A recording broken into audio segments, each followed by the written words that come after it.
Bienvenue à tous. Alors, dans cette vidéo, nous allons voir comment est-ce qu'on va gérer la taille de nos compartiments. Comme nous le voyons à ces niveaux, ça ne représente presque rien. Nous n'avons pas encore eu quelque chose d'intéressant au niveau du rendu visuel. Alors, déjà, nous allons commencer à gérer la taille de nos différents compartiments pour avoir quelque chose de beaucoup plus réaliste au niveau de l'œil. Alors, je commence par le id. Le id qui est cette partie-là. Commencer par gérer sa taille. Pour le faire, je vais au niveau du CSS. Alors, là, je vais lui donner la taille min, c'est-à-dire le min height, pour gérer la taille minimale de sa hauteur.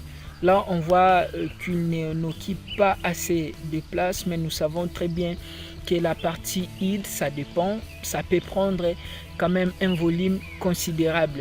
Mais pour notre cas, nous allons lui donner une taille beaucoup plus raisonnable afin de nous donner déjà une idée sur les différents compartiments de notre site. Nous mettons un min height. Alors, je lui donne la valeur de 200 pixels. J'actualise. Voilà. On voit très bien qu'il occupe maintenant 200 pixels. La bannière et le menu occupent que leur taille beaucoup plus réduite. Alors, je mériterais qu'ils occupent également l'égalité de l'espace disponible. Pour le faire, je m'attaque au niveau de la bannière. Lui également, je mets un width height. Alors, sur les 200, je dois la partager. Je lui donne 150 pixels. J'actualise. On voit là qu'il prend un peu plus d'espace. Et je vais également faire redescendre le menu. Et pour le faire, toujours dans la même logique, je dois sélectionner le nav qui est là. Le nav, lui également, je lui donne cette fois-ci la taille de 50 pixels. J'enregistre, je peux actualiser. Alors, je redescends au niveau de mon conteneur central. Au niveau du conteneur central, il y a le conteneur gauche et le conteneur droite. Je parlais du conteneur gauche et le conteneur droite. C'est-à-dire, les éléments doivent se positionner de manière horizontale et non verticale. Par défaut, les divs sont des éléments de type bloc. Ils sont positionnés les uns en dessous des autres. Or, moi, je ne vais pas ces comportements des uns en dessous des autres. Je vais les uns à côté des autres pour ces deux conteneurs. Donc, qu'est-ce que je dois faire? C'est de changer leur nature. Alors, pour changer leur nature, je commence par les conteneurs de gauche, conteneur central. Je vais là mettre mon conteneur de gauche. Je prends celui-ci, conteneur de gauche, je la récupère.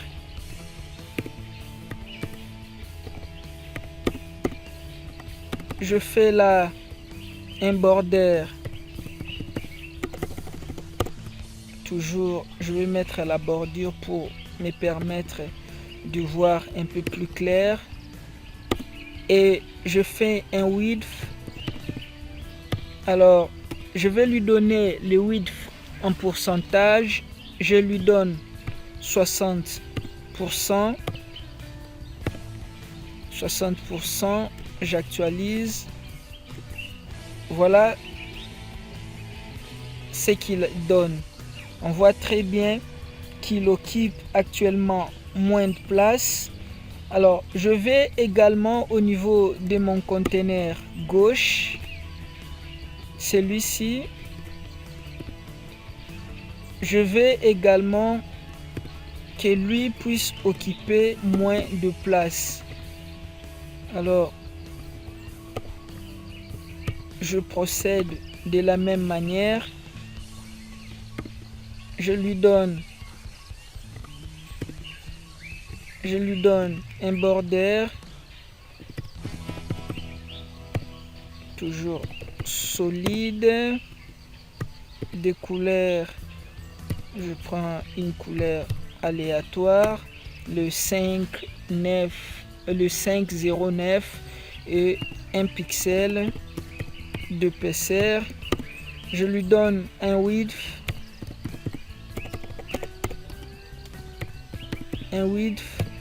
de 28%.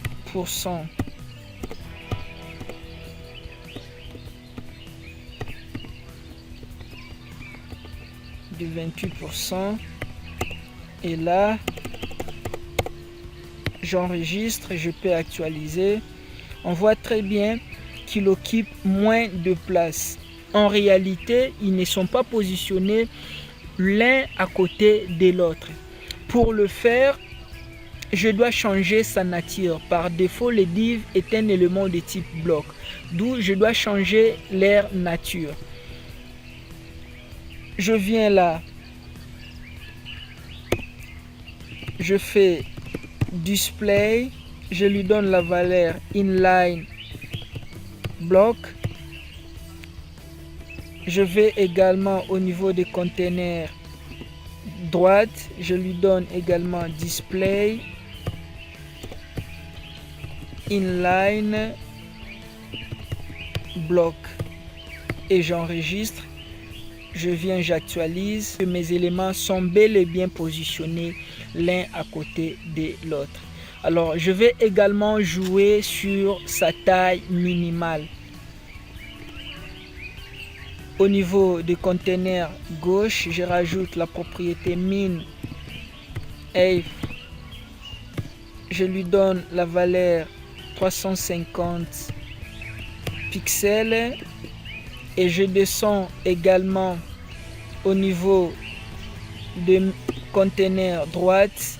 Je fais également le min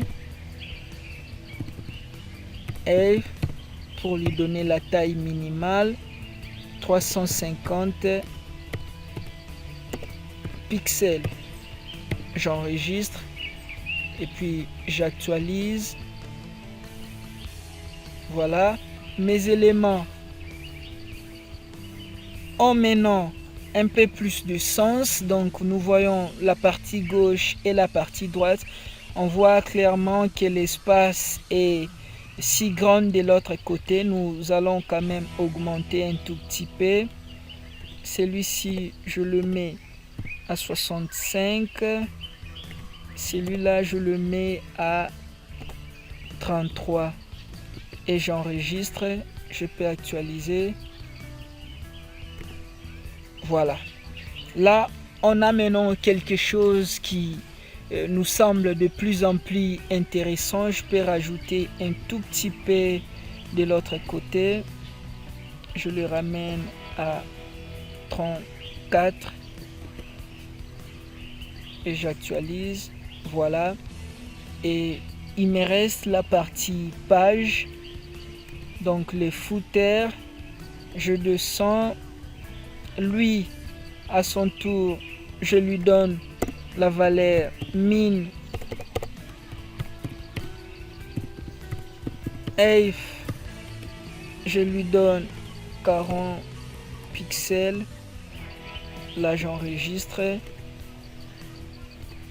Voilà. Si vous avez aimé la vidéo, n'oubliez pas de mettre un petit coup de pouce, mais également de vous abonner afin de ne rien rater.